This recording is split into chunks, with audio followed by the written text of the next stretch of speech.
Welcome to the Deep Dive. We're going deep on a topic that's everywhere these days but often misunderstood. Modern digital propaganda. Oh, absolutely. It's in those targeted ads you see, Yeah. viral news stories, even the memes you share. It really is all over the place, isn't it? Yeah, and today we're going to pull back the curtain and see how it all works, how it's evolved, and what we can do about it. I think people will be surprised by just how deep this rabbit hole goes. Well, let's jump right in. While the term modern digital propaganda might sound like something straight out of a sci-fi movie, the concept itself is anything but new. Oh, not at all. It's been around for centuries. Definitely. Look at Napoleon, for example. Napoleon, master strategist, master of propaganda. Absolutely. He knew that shaping public opinion was just as important as winning battles on the battlefield. Right, controlling the narrative. So how did he do it? Well, he very carefully crafted this heroic image of himself, and used it to influence the way people viewed his military campaigns. It's a classic example of how leaders throughout history have used propaganda to win hearts and minds. It makes you wonder, was there ever a time when leaders weren't trying to shape public perception in some way? It's hard to imagine, isn't it? Yeah. But things really ramped up during World War II, right? Oh, absolutely. World War II saw some of the most sophisticated and widespread propaganda efforts in history. We're talking massive scale here. I can only imagine. What kind of tactics were they using back then? Well, it wasn't just about demoralizing the enemy, although that was certainly part of it. Okay. The Allies, for example, used leaflets to encourage German soldiers to surrender. Leaflets, like just dropping pieces of paper. Exactly. They promised safe passage and humane treatment. And it actually worked. These campaigns were surprisingly effective. Shows the power of a well-crafted message, even in the middle of a war. That's fascinating. It seems almost too simple, though, just leaflets swaying the outcome of battles. Well, it's more than just the medium, of course. It's about understanding your audience, tailoring your message, and exploiting existing vulnerabilities. So psychology plays a huge role. Absolutely. And as technology evolved, so did the tools and techniques. The Cold War, in particular, became a breeding ground for new forms of propaganda. Right, with the Soviets and the U.S. locked in this ideological battle. Exactly. And the Soviets were especially adept at what they called active measures. Active measures. That sounds a bit ominous. What exactly does that mean? Well, it was a whole system of disinformation, forgeries, and deliberately planting false narratives to manipulate public opinion and sow discord. Sounds like something out of a spy novel. It really does. One chilling example was their campaign to spread this rumor that the AIDS virus was a U.S. government creation. Wow. A completely fabricated story. Oh, absolutely. And it was incredibly damaging. It played on existing fears and distrust, and it really undermined the credibility of the U.S. on the global stage. It's scary how effective these kinds of tactics can be, even when they're based on complete lies. And that's the thing about propaganda. It preys on our emotions, our biases, our vulnerabilities. And with the rise of the internet and social media, well, let's just say things have gotten a whole lot more complicated. Yeah, because now information, or misinformation, can spread like wildfire. Exactly. And that's really the defining feature of modern digital propaganda. The speed and the reach. We're constantly bombarded with messages from all directions, and it's harder than ever to separate fact from fiction. I mean, just think about how much information we consume every day through our phones, our computers, our social media feeds. It's overwhelming. It is, and that's exactly what makes us so vulnerable to manipulation. It's information overload, and that's before we even factor in things like targeted messaging.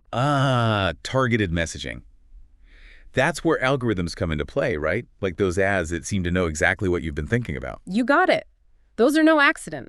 That's the power of algorithms, analyzing your online behavior and serving up content that's specifically designed to appeal to your interests, your fears, your desires. So it's not just about spreading information anymore. It's about tailoring it to each individual. Exactly. And it's incredibly effective.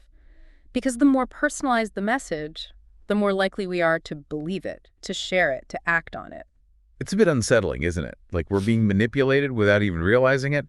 And then there's the whole issue of social media manipulation, right? No, absolutely. That's where things get really interesting and concerning.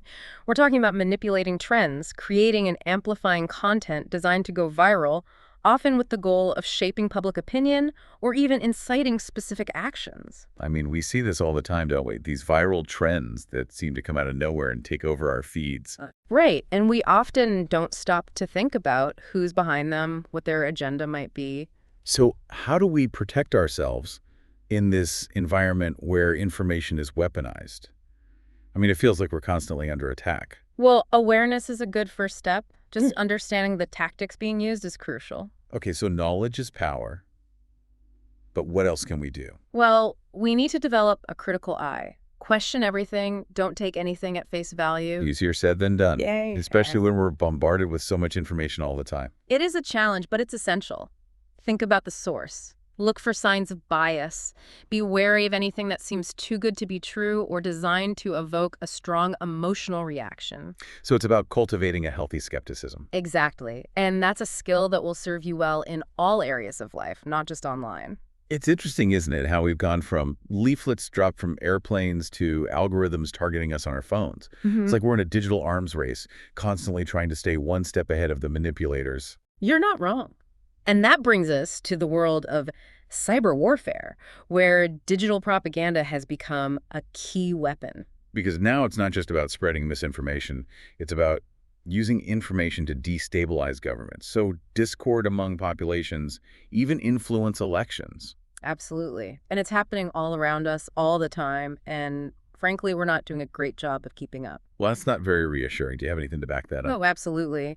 There was this 2015 psychological operations assessment, and it actually revealed that military units were really struggling to adapt to this new digital battlefield. So even the military, with all their resources, they're having trouble fighting back against this. They are. They're facing a lack of funding, a lack of expertise, and a lack of understanding of how to counter these evolving threats. So we're basically outgunned in this digital arms race. It's not looking good, to be honest, and one of the biggest challenges is the sheer speed and agility of cyber warfare. Right. Because unlike traditional warfare, there are no clear battle lines. Exactly. Attacks can happen at any time, from anywhere in the world, and it's often impossible to attribute them to a specific actor. So it's like fighting a ghost army. In a way, it is, and that makes it incredibly difficult to measure the effectiveness of these campaigns, to hold those responsible accountable. So it feels like we're facing this invisible enemy, wielding invisible weapons. This is a pretty bleak picture you're painting. Is there any hope for fighting back against this digital disinformation machine? Well, there are some strategies emerging and some promising technologies that could help turn the tide, but that's a conversation for another time. Okay, we're going to have to leave it there for now. But listeners, we'll be back soon to explore those strategies and hopefully offer some solutions to this very real and very pressing threat. We'll be diving even deeper into the world of modern digital propaganda. Stay tuned. Okay, so where do we go from here? You mentioned there are some strategies emerging, some promising technologies that could help fight back against this digital disinformation machine.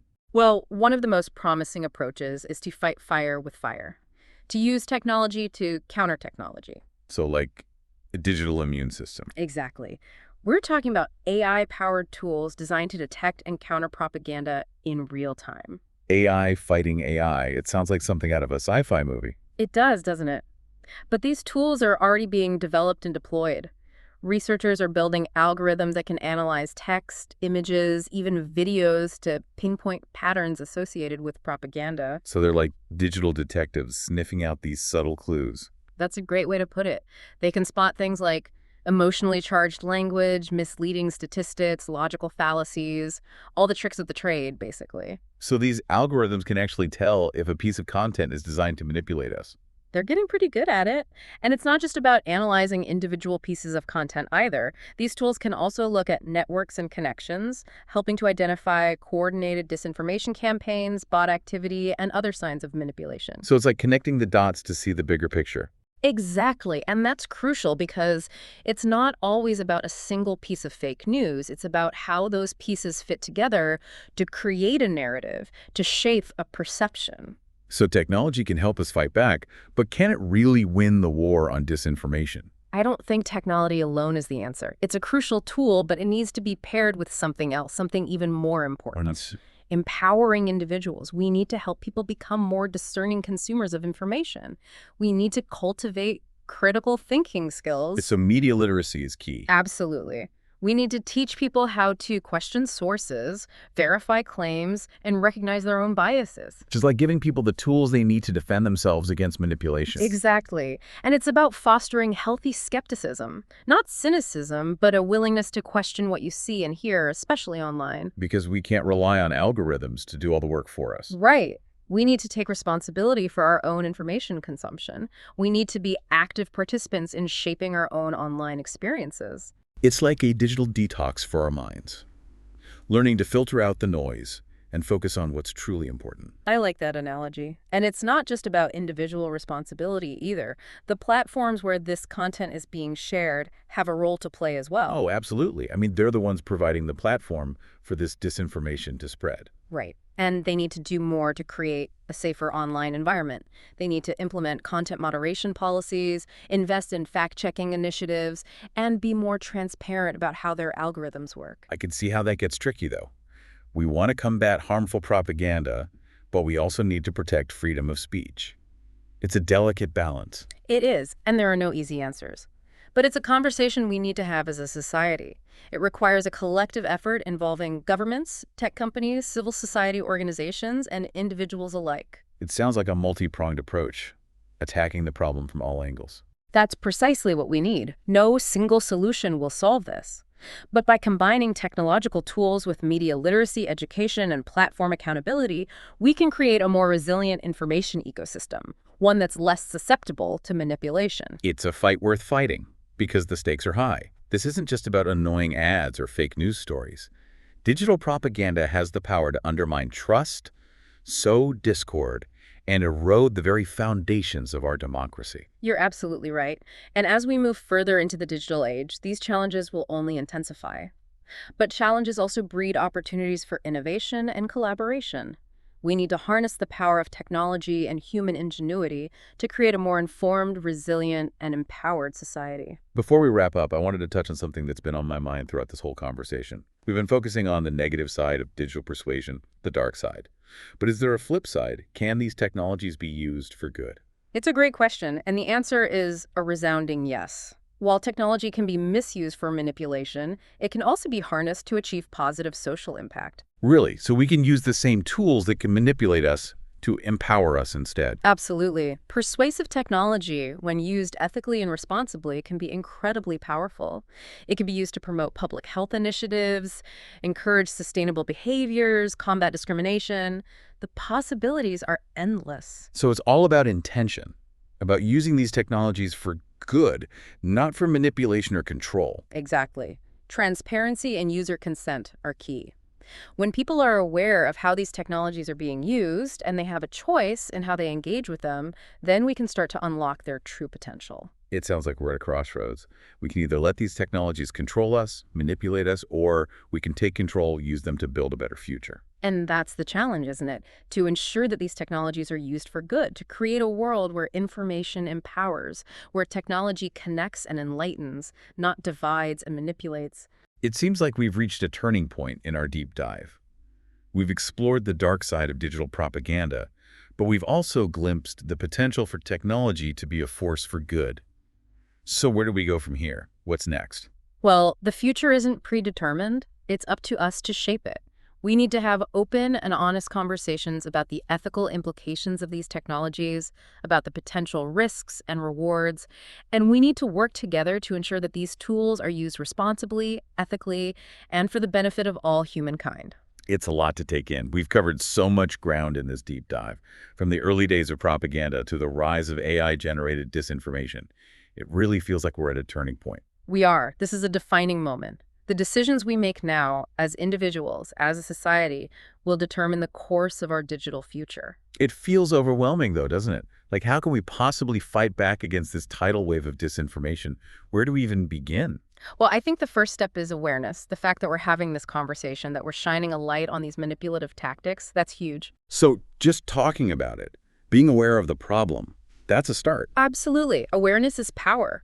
It allows us to see the problem for what it is, to recognize the tactics being used against us. And that's the first step towards building a defense. And then what? What do we do once we're aware? Well, that's where critical thinking comes in. We need to question everything. We need to be skeptical, not cynical, but skeptical. So it's about asking questions, doing our own research, not just blindly accepting what we see online. Exactly. Don't take anything at face value. Look for evidence. Consider the source. Be aware of your own biases. It sounds like a lot of work, though, to constantly be questioning everything. It is. It's an ongoing effort, Yeah. but it's worth it. Because the alternative is to be passively manipulated, to be controlled by forces that don't have our best interests at heart. And there are tools that can help us, right? You mentioned AI-powered detection tools, media literacy programs. Right. There are some really exciting developments in those areas. Technology can help us filter out some of the noise, identify patterns of manipulation, but ultimately it comes down to human judgment. So technology can assist us, Yeah. but we can't rely on it to solve the problem entirely. Exactly. We need to be engaged, informed, and vigilant. And we need to teach these skills to the next generation. It's almost like we need a digital literacy curriculum in schools to teach kids how to navigate this complex online world. I think that's a fantastic idea. We need to equip young people with the tools they need to be critical thinkers, to be responsible digital citizens. Because the future of our digital world, it's not preordained. It's up to us to shape it. Exactly. It's a collective effort. We all have a role to play. Well, on that note, I think it's time to wrap up this deep dive. It's been a fascinating conversation. It has. And a little bit scary at times, to be honest. But I'm also hopeful because we're talking about it. We're aware of the problem and we're starting to find solutions. So, listeners, I want to leave you with this thought. In the age of digital information, your most powerful weapon is your own critical mind. Stay informed, stay engaged, and most importantly, stay vigilant.